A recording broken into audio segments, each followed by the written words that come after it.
Hi hello friends, welcome to மா Mahesh life style. நம்ம இன்றைக்கி என்ன விளாக் பார்க்க போகிறோம் அப்படின்னா, இன்றைக்கி ஃபுல் டே உங்களோட ஷேர் பண்ணலான்னு இருக்கேன். வாங்க வீடியோக்குள்ளே போகலாம். அதுக்கு முன்னாடி நம்ம சேனலை ஃபஸ்ட் டைம் பார்க்குறீங்கன்னா மறக்காமல் சப்ஸ்கிரைப் பண்ணிவிடுங்க. பக்கத்தில் இருக்க பெல் ஐக்கானை கிளிக் பண்ணிவிடுங்க. அப்போ தான் நான் போடுற வீடியோ உங்களுக்கு நோட்டிஃபிகேஷனில் வரும்.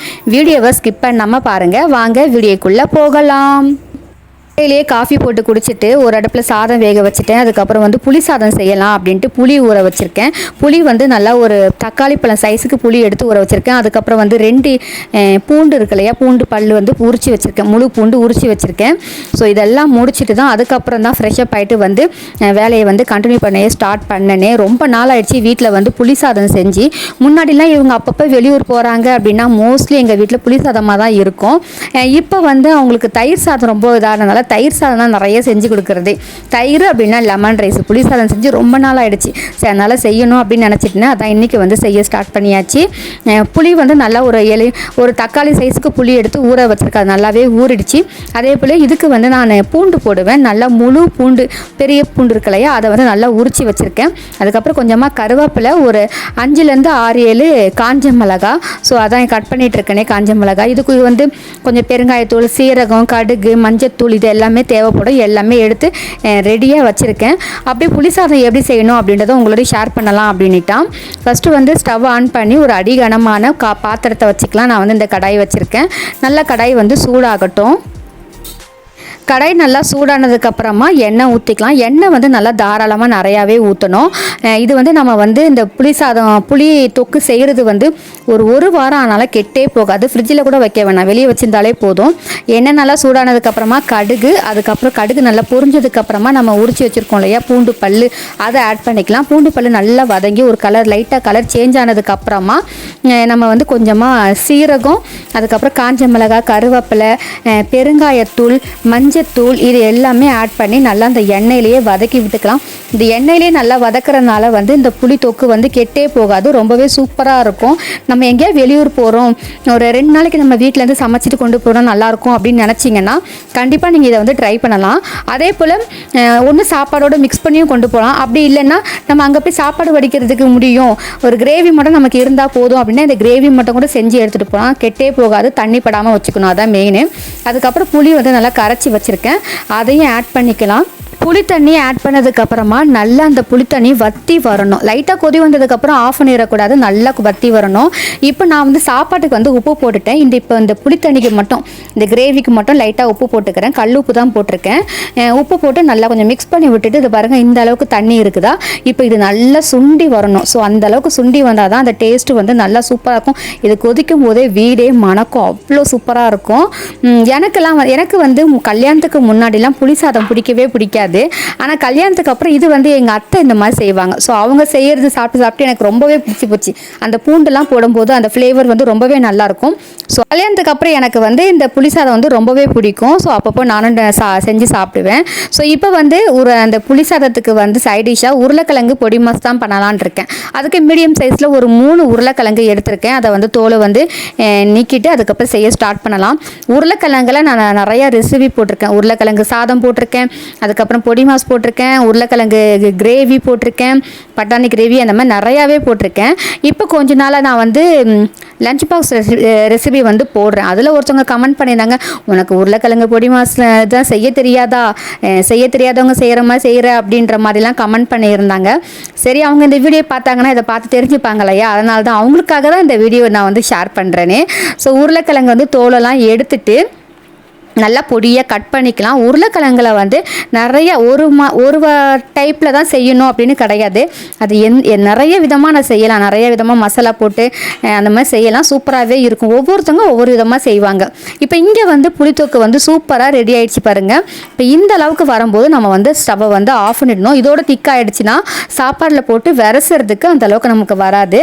ஸோ இதான் கரெக்டான பதம். அந்த எண்ணெயும் தண்ணியும் ஒரு மாதிரி மிங்கிள் ஆகி வரும். ஸோ அந்த டைமில் வந்து நம்ம வந்து எண்ணெய் நல்லா பிரிஞ்சு வந்துடும். அந்த டைமில் நம்ம வந்து இறக்கிற வேண்டியதான். இப்போ அதை வந்து நான் வேறு அடுப்பில் மாற்றி வச்சுட்டு இறக்கி வச்சுட்டு இப்போ வந்து கடாய் வைக்க போகிறேன். ஏன்னா உருளைக்கிழங்கு பொடி மாஸ் செய்யணும்னு சொல்லியிருக்கேன் இல்லையா. ஸோ அதை தான் இப்போ நம்ம ரெடி பண்ணலாம். எனக்கு வந்து உருளைக்கிழங்கு பொடி மாஸ் ரொம்பவே பிடிக்கும். அதே போல் இந்த உருளைக்கிழங்கு வந்து நிறைய குழந்தைங்க கூட நல்லா விரும்பி சாப்பிடுவாங்க. ரொம்பவும் காரமே இருக்காது. அதே போல் ரொம்ப சீக்கிரமாகவும் செஞ்சிடலாம். இன்க்ரீடியன்ஸும் அந்த அளவுக்குலாம் கிடையாது. இப்போ வந்து பேன் அடுப்பில் வச்சுட்டு எண்ணெய் வந்து ஒரு 2 டீஸ்பூன் எண்ணெய் ஊற்றிருக்கேன். 3 உருளைக்கிழங்கு கட் பண்ணி நான் தண்ணியில் போட்டுருந்தேன். அதை நல்லா தண்ணியை ட்ரை பண்ணிவிட்டு அந்த உருளைக்கிழங்கை வந்து அந்த எண்ணெயில் வந்து ஆட் பண்ண வேண்டியதான். வேறு எண்ணெயில் வேறு எதுவுமே ஆட் பண்ண வேணாம்.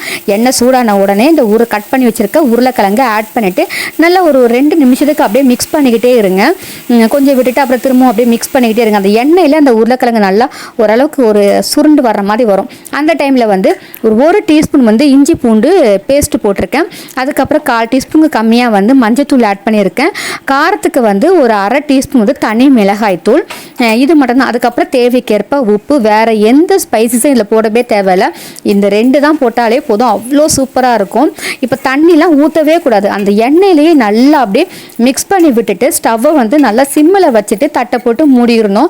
தட்டை போட்டு மூடிட்டு அப்படியே விட்டுறவும் கூடாது. அப்பப்போ எடுத்து வந்து மிக்ஸ் பண்ணிக்கிட்டே இருக்கணும். அதே போல் இந்த பொடி மாஸ் பண்ணுறீங்க அப்படின்னா நல்லா அடி கனமான பாத்திரத்தில் வைங்க. அப்போ தான் வந்து நல்லா கிறிஸ்பியாக, ஓரளவுக்கு அந்த மேலே கிறிஸ்பியாகவும் உள்ளே வந்து உருளைக்கிழங்கு உள்ளே வந்து நல்லா சாஃப்டாகவும் வரும். ஸோ அதனால் அடி கனமான பாத்திரத்திலே வைங்க. தட்டை போட்டு மூடிட்டேன். அது பாட்டுக்கு அதை வேகட்டும். இங்கே வந்து நான் புளித்தொக்கு செஞ்சு வச்சிருந்தேன் இல்லையா, அது வந்து சாதம் போட்டு மிக்ஸ் பண்ணிடலாம் அப்படின்ட்டு. ஏன்னா சாதம் வந்து அதிகமாக இருக்குமா கம்மியாக இருக்குமான்னு தெரியல. அதனால் புளித்தொக்குலேருந்து கொஞ்சமாக நான் எடுத்துட்டேன் ஒரு கிண்ணத்தில். தேவைன்னா போட்டுக்கலாம், அப்படி இல்லைன்னா நம்ம அப்படியே ஒரு பாக்ஸில் போட்டு ஸ்டோர் பண்ணி வச்சிடலாம் அப்படின்னு சொல்லிட்டான். அதுக்கப்புறம் சாப்பாடு எல்லாத்தையும் போட்டு நல்லா மிக்ஸ் பண்ணிட்டேன். அதே போல் நம்ம சாப்பாடில் போட்டு மிக்ஸ் பண்ணும்போது லைட்டாக அந்த நம்ம இப்போ டேஸ்ட் பண்ணும்போது லைட்டான ஒரு காரமோ லைட்டான ஒரு உப்பு இருந்துச்சுன்னா அது வந்து கரெக்டாக இருக்காது. ஏன்னா இன்னும் ஊற வந்து அந்த டேஸ்ட் வந்து கம்மியாகும். ஸோ அதனால் ஒரு கல் உப்பு அதிகமாகவும் ஒரு இது புளி வந்து அதிகமாக இருக்க மாதிரி இருந்தால் தான் அந்த ஊற டேஸ்ட்டு வந்து நல்லாயிருக்கும். இப்போ நம்ம நல்லா மிக்ஸ் பண்ணிவிட்டு காலைல மிக்ஸ் பண்ணிவிட்டு மதியம் சாப்பிடும்போது அந்த டேஸ்ட்டு வந்து சும்மா வேறு லெவலில் இருக்கும். நான் வந்து செஞ்சிருந்தேன் இல்லையா, அதுக்கப்புறம் அந்த தொக்கு வந்து வேறு ஒரு கிண்ணத்தில் எடுத்து வச்சுருந்தேன். அது வந்து ஒரு 4 நாள் வரைக்குமே எனக்கு வந்துருந்துச்சு. அதே போல் இங்கே மிக்ஸ் பண்ணிட்டு இருக்கும்போது அங்கே உருளைக்கிழங்கையும் விட்டுறக்கூடாது. உருளைக்கிழங்கு வந்து இல்லைனா தீஞ்சு போயிடும். ஏன்னா நம்ம தண்ணிலாம் எதுவுமே ஊற்றலை, அந்த எண்ணெயிலே தானே ஃப்ரை பண்ணுறோம். அதனால் அப்பப்போ அதை வந்து மிக்ஸ் பண்ணிக்கிட்டே இருக்கணும். கரண்டி எடுத்துகிட்டு அப்போ கரண்டி போட்டு நல்லா மிக்ஸ் பண்ணிவிட்டு தட்டை போட்டு அப்படியே முடிச்சிடணும். சிம்மிலே தான் இருக்கணும், ஹை ஃப்ளேமில் வைக்கவே கூடாது. இப்போ நல்லா புளிசாதை வந்து நல்லா மிக்ஸ் பண்ணிவிட்டு ஹாட் பாக்ஸில் எடுத்து வச்சுட்டேன். அப்போ தான் மதியம் சாப்பிட்றக்கும் நல்லா கொஞ்சம் சூடாக அழகாக நல்லா இருக்கும் அப்படின்றதுக்காக ஹாட் பாக்ஸில் வந்து எடுத்து வச்சிட்டேன். இந்த உருளைக்கிழங்கு பொடி மாஸ் வந்து முன்னாடி எங்கள் தாய் மாமா 2வது மாமா இருக்காங்க, அவங்க அந்த அத்தை தான் எங்களுக்கு செஞ்சு கொடுத்தாங்களே. ஸோ அதுக்கப்புறம் இந்த டேஸ்ட் வந்து எங்கள் எல்லாருக்குமே பிடிச்சி போச்சு. அதுக்கப்புறம் எங்கள் அம்மா வீட்லேயும் செய்ய சொல்லி அப்புறம் அப்படியே செஞ்சுறது தான் இந்த ரெசிபி வந்து. ஸோ எல்லாருக்குமே அவ்வளோ பிடிக்கும். ஸ்கூலுக்கெலாம் கூட லஞ்ச் பாக்ஸ் பேக் பண்ணாங்கன்னா வேறு எதுவுமே எங்களுக்கு வேணாம், எங்களுக்கு உருளைக்கிழங்கு பொடி மாஸ் தான் வேணும் அப்படின்னு கேட்போம். அந்த அளவுக்கு பிடிக்கும். இது வந்து இந்த பருப்பு குழம்புக்கெலாம் வச்சு சாப்பிடும்போது டேஸ்ட் வந்து ரொம்பவே நல்லா இருக்கும். நம்ம வந்து இது கண்டுக்கவே கூடாது, அப்படியே சிம்மில் வச்சு நல்லா வேக விட்டுட்டே இருக்கணும், நல்லா மிக்ஸ் பண்ணிக்கிட்டே இருக்கணும். பாருங்கள், கிரேவி வந்து எனக்கு இந்த அளவுக்கு மீதி இருந்திருக்கு. இதை அப்படியே நம்ம தண்ணி படாமல் எடுத்து வச்சிட்டோன்னா ஒரு 1 வீக் ஆனாலும் சூப்பராக இருக்கும். அதுக்கப்புறம் வந்து இது ஏதாவது ஜூஸ் போட்டுடலாம் அப்படின்னு சொல்லிட்டு கிருணி பழம் வாங்கிட்டு வந்திருந்தாங்க. சரி, அதான் ஜூஸ் போடலாம் அப்படின்ட்டு கிருணி பழம் கொஞ்சம் நிறையாவே வாங்கிட்டு வந்தனால காலையில் பிரேக்ஃபாஸ்ட்டுக்கும் 2 பேரும் ஆளுக்கு ஒரு டம்ளர் எடுத்துக்கலாம். எடுத்துகிட்டு அதுக்கப்புறம் மீதிக்கு அவங்களுக்கு வேலைக்கும் கொண்டு போயிடலாம் அப்படின்னு சொல்லிட்டு அங்கே வந்து உருளைக்கிழங்கு பொடி மாஸ் வந்து சூப்பராக ரெடி ஆகிடுச்சு. ஸ்டவ்வை ஆஃப் பண்ணிட்டேன். இனி வந்து இந்த கிருணிப்பழம் ஜூஸ் தான் போடணும். கிருணிப்பழம் வந்து அந்த கட் பண்ணலாம் ஈஸியாக தான் இருக்கும், அந்த தோல் உரிக்க தான் கொஞ்சம் கஷ்டமாக இருக்குமே, தோல் ரொம்ப ஹார்டாக இருக்கும். சும்மா கீழே போட்டோன்னா அப்படியே திருப்பி அந்த குப்பையை நம்ம தான் அள்ள வேண்டியது இருக்கும். அப்படின்ட்டு ஒரு கவரில் எடுத்து போட்டோன்னா ஈஸியாக இருக்கும் நமக்கு க்ளீன் பண்ணுறதுக்கு. அப்படின்னால கவர்லேயே அந்த தோலெல்லாம் கட் பண்ணி போட்டுட்ருக்கேன். துண்டு துண்டாக கட் பண்ணிவிட்டு லைட்டாக தண்ணி வேணால் போட்டுக்கலாம். நான் வந்து சக்கரைலாம் மோஸ்ட்லி போட மாட்டேன். அவங்களுக்கு வேணும்னா அவங்களுக்கு தனியாக நீங்கள் போட்டுக்கங்க, எனக்கு வேண்டாம் நான் சொல்லிவிடுவேன். ஸோ 2 பேருக்குமே சக்கரை போடாமல் தான் அடித்து வச்சுருக்கேனே. 2 பேருக்குமே அந்த டம்ளரில் ஊற்றிட்டு அதுக்கப்புறம் அவங்களுக்கு மீறி இருக்கிறத வேலைக்கு கொண்டு போகிறதுக்காக வாட்டர் பாட்டிலில் ஊற்றி கொடுத்துட்ருக்கேன். என்னால் முடிஞ்சது ஏதாவது ஒரு ஜூஸ் போட்டு கொடுத்துருவேன் இந்த சம்மர் டைம் வந்ததுலேருந்து. அப்படி வீட்டில் எதுவும் ஃப்ரூட்ஸ் இல்லை அப்படின்னா தயிர் வந்து வீட்டில் எப்போவுமே உரம் ஊற்றி வச்சுருப்பேன். இந்த சம்மர் டைமில், மற்ற டைம்லாம் உரம் ஊற்ற மாட்டேன். ஆனால் சம்மர் டைம் வந்தால் ஏன்னா அவங்களுக்கு காலையிலே ஒரு கஞ்சி ஒரு கப்பு வைக்க சொல்லிவிடுவாங்க. அந்த கப்பில் அந்த கஞ்சி கப்பு ஒரு கப்பில் வச்சுருக்கேன் அப்படின்னா அதில் தயிர் போட்டு சாப்பிட்ருவாங்க. ஸோ அதனால் ஃப்ரூட்ஸ் எதுவும் வாங்கிட்டு வரல அப்படின்னா மோர் அடித்து கொடுத்துருவேன். அதனால் எப்போவுமே ஏதாவது ஒரு ஜூஸ் போட்டு கொடுத்துட்றதான். நான் சொன்னேன் இல்லையா, எனக்கு தான் ரொம்ப புளிசாதம் சாப்பிடணும்னு ஆசை வந்துச்சு. அதனால் காலையிலேயே கொஞ்சமாக புளிசாதம் வச்சு சாப்பிட்டேன்.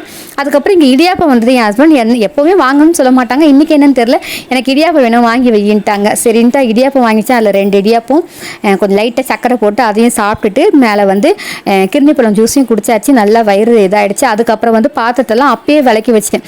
இது வந்து மதியம் ஒரு 12 மணிக்கு போல் தான் சரி இட்லிக்கு மாவு ஊற வச்சுருவோம், அரிசி ஊற வச்சுருவோம், ஈவினிங் போல் அரைக்கலாம் அப்படின்னு சொல்லிட்டு ஊற வச்சேன். நம்ம ஒரு பிளான் பண்ணால் அது ஒரு பிளான் நடக்க தான் செய்யும். இங்கே எல்லாமே க்ளீன் பண்ணிட்டேன். இப்போல்லாம் வந்து சம்மர் டைம் இல்லையா, ஸோ கரண்ட் அப்பப்போ போகுது, எப்போ போகுதுன்னு சொல்லவே முடியாது.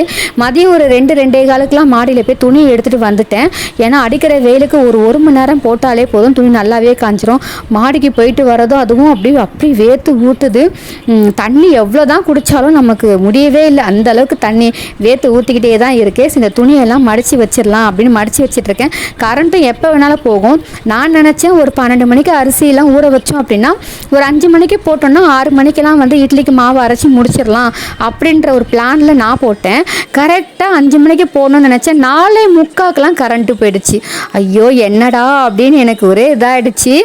இப்போ வந்து துணி எல்லாமே நான் மடித்து வைக்கிறது பெரிய விஷயம் இல்லை. இது அந்தந்த இடத்துல கொண்டு போய் கரெக்டாக எடுத்து வைக்கிறதா பெரிய ஒரு டாஸ்க்கே. அப்போ தான் வந்து வீடே க்ளீனாக இருந்த மாதிரி இருக்கும். துணி மட்டும் எனக்கு சேரில் போட்டு வைக்கிறதோ இல்லை சோஃபாவில் போட்டு வைக்கிறதோ எனக்கு பிடிக்காது. எடுத்துகிட்டு வந்தோமா உடனே கையோடு மடித்து வச்சா தான் பிடிக்கும். ஆனால் என்ன அந்தந்த இடத்துல எடுத்து வைக்கிறதா ஒரு பெரிய இதாக இருக்கும். ஸோ இதெல்லாம் எடுத்து வச்சுட்டு அதுக்கப்புறம் வந்து சாப்பிட்டுட்டு நல்லா ரெஸ்ட் எடுத்துகிட்டு தான் 2 மணிக்கு மேலே தான் நான் சாப்பிடவே செஞ்சேனே. ரெஸ்ட் எடுத்துகிட்டு அதுக்கப்புறம் தான் இட்லிக்கு மாவு போடலான்னா கரண்ட்டு போச்சு. அதுக்கப்புறம் நானும் மாடிக்கு போயிட்டு செடிக்கெல்லாம் தண்ணி ஊற்றிட்டு ஒரு 5 மணிக்கு மாடிக்கு போயிட்டேன். ஏன்னா 1/4 மணி நேரம் வெயிட் பண்ணி பார்த்தேன் வரல கரண்ட்டு. நம்ம செடிக்கு போய் தண்ணி ஊற்றிட்டு வந்துடுவோம். செடிக்கெல்லாம் போய் தண்ணியெல்லாம் ஊற்றிட்டு பூவெல்லாம் பறிச்சுட்டு அங்கேயே கொஞ்ச நேரம் உட்காந்து கரண்ட்டு வரோன்னுட்டு அப்புறம் ஒரு 5:30 மணி 5:45 தான் கரண்ட்டே வந்துச்சு. அதுக்கப்புறம் தான் மாவே இன்றைக்கி அரைச்சேனே. 6 மணிக்கு முன்னாடி எல்லா வேலையும் முடிச்சிடணும்னு நினச்சேன். ஆனால் நம்ம ஒரு பிளான் பண்ணால் ஆண்டவன் ஒரு பிளான் பண்ணுவாங்கன்னு சொல்லுவாங்க இல்லையா, ஸோ அப்படி தான். அதுவும் இந்த சம்மர் டைம் வந்தாலே எப்போ கரண்ட்டு போகுதுன்னு சொல்லவே முடியல. ஒரு நாளைக்கு 4-5 வாட்டியாவது கரண்ட்டு போயிடுது. கரண்ட் இருந்து ஃபேன் ஓடினாலே வீட்டில் இருக்க முடியல. அதுவும் கரண்ட்டு இல்லாமல் சுத்தமாக வீட்டில் இருக்கவே முடியல. ஆனால் வீட்டுக்குள்ளே தான் ரொம்ப அனலாக இருக்குது. வெளியே போனோம்னா கொஞ்சம் ஓரளவுக்கு கிளைமேட் நல்லா தான் இருக்குது. என்ன தான் வெயில் அடித்தாலும் அந்த அடிக்கிற காற்றுக்கு நல்லாவே இருக்குது. ஸோ ஈவினிங் நான் மாடியில் போய் உட்காந்தது அவ்வளோ நல்லா இருந்துச்சு. அப்புறம் ஐயோ மாவு அரைக்கணுமே அப்படின்றதுக்காக தான் நான் கீழேயே வந்தேனே. இப்போ துணியெல்லாம் எடுத்து வச்சுட்டு அப்படியே சோஃபாவில் போய் உட்கார போகிறேன். ஏன்னா மாடிக்கு போயிட்டு வந்தானோ அதுவே ரொம்ப டயர்டாயிடுச்சு. நான் துணியை எடுத்துகிட்டு வந்தது. அதனால் இன்னைக்கு கொஞ்சம் உட்காந்துட்டு அதுக்கப்புறமா சாப்பிடலான்ட்டு மதியம் லஞ்சுக்கு வந்து புளி சாதமும் அதுக்கப்புறம் வந்து உருளைக்கிழங்கு பொடி மாசம் தான். எனக்கு ரெண்டுமே எனக்கு ரொம்ப ரொம்ப பிடிக்கும். ஸோ சூப்பராக சாப்பிட்டுட்டு அதுக்கப்புறமா தான் ஒரு 5:45 மணிக்கு மேலே தான் வந்து இட்லிக்கு வந்து மாவு போட்டிருக்கேன். அதுக்கப்புறம் உளுந்து அரைக்க போட்டுட்டு காஃபியும் போட்டு வச்சுட்டேன். காலையில் பாத்திரத்தெல்லாம் விளக்கி வச்சுனால அதெல்லாம் எல்லாம் இருக்கிற எந்தெந்த இடத்துல வைக்கணுமோ அதெல்லாம் எடுத்து வச்சாச்சு. இனி இந்த காஃபியை குடிக்கணும். அதுக்கப்புறம் பூ பறிச்சுட்டு வந்து அதை கட்டணும். இந்த வெயிலில் நம்ம சுடலாம் காஃபி குடிச்சோன்னா இன்னும் வேர்த்து தான் ஊற்றும். அதனால் காஃபி அப்படியே வச்சுட்டு ஃபஸ்ட்டு பூவை கட்டிடுவோம். பாருங்கள் மணி வந்து 6:15 கிட்ட ஆகிடுச்சு. பூவை கட்டிட்டு அதுக்கப்புறமா நம்ம வந்து காஃபி குடிக்கலாம் அப்படின்னு சொல்லிட்டு பூவை தான் கட்டிகிட்ருக்கேனே. எனக்கு சாதாவே ரொம்ப வேர்க்கும். அதுவும் இந்த சம்மர் டைம் சொல்லே தேவையில்ல, பயங்கரமாக தண்ணியாக தான் இருப்பேனே. எப்போவுமே வேர்த்து ஊற்றிக்கிட்டே தான் இருக்கும். ஏதாவது ஒரு கர்ச்சிஃபோ டவலோ ஏதாவது ஒன்று கையில் வச்சுக்கிட்டே தான் இருப்பேனே. கிச்சனுக்கு போனாலும் அந்த ஷோல்டரில் போட்டிருப்பாங்க பார்த்தீங்களா துண்டு, அந்த மாதிரி தான் இதில் போட்டு நான் பாட்டுக்கு வேலை செஞ்சிட்ருப்பேன். ஒரு வழியாக வந்து மாவெல்லாம் அரைச்சி வச்சுட்டேன். அரைச்சி வைக்கிறதுக்குள்ளே நல்லா இருட்டவே செஞ்சிடுச்சு. கவுண்டர் டாப்லாம் க்ளீன் பண்ணி நைட்டுக்கு வந்து சாப்பாடு இருக்குது. ஸோ அதனால் பிரச்சனை இல்லை. இது வந்து காலையில் ஊற்றுறதுக்காக வெளியே இருக்கட்டும் வச்சுருக்கேன். பக்கெட்டில் இருக்கிறத தூக்கி ஃப்ரிட்ஜில் வச்சிட்டோன்னா நாளைக்கு நைட்டு எடுத்தால் போதும். ஓகே ஃப்ரெண்ட்ஸ், ஒன் டே உங்களுக்கு விளாக் வந்து ஷேர் பண்ணியிருக்கேன். எப்படி இருக்குன்னு கமெண்ட் பண்ணுங்கள். கண்டிப்பாக வீடியோ பிடிச்சிருக்கும்னு நினைக்கிறேன். பிடிச்சிருந்தால் லைக் பண்ணுங்கள், ஷேர் பண்ணுங்கள், கமெண்ட் பண்ணுங்கள். மறக்காமல் சப்ஸ்கிரைப் பண்ணிவிடுங்க. பக்கத்தில் இருக்க பெல் ஐக்கானை கிளிக் பண்ணிவிடுங்க. அப்போ தான் நான் போடுற வீடியோ உங்களுக்கு நோட்டிஃபிகேஷனில் வரும். Thank you friends, by.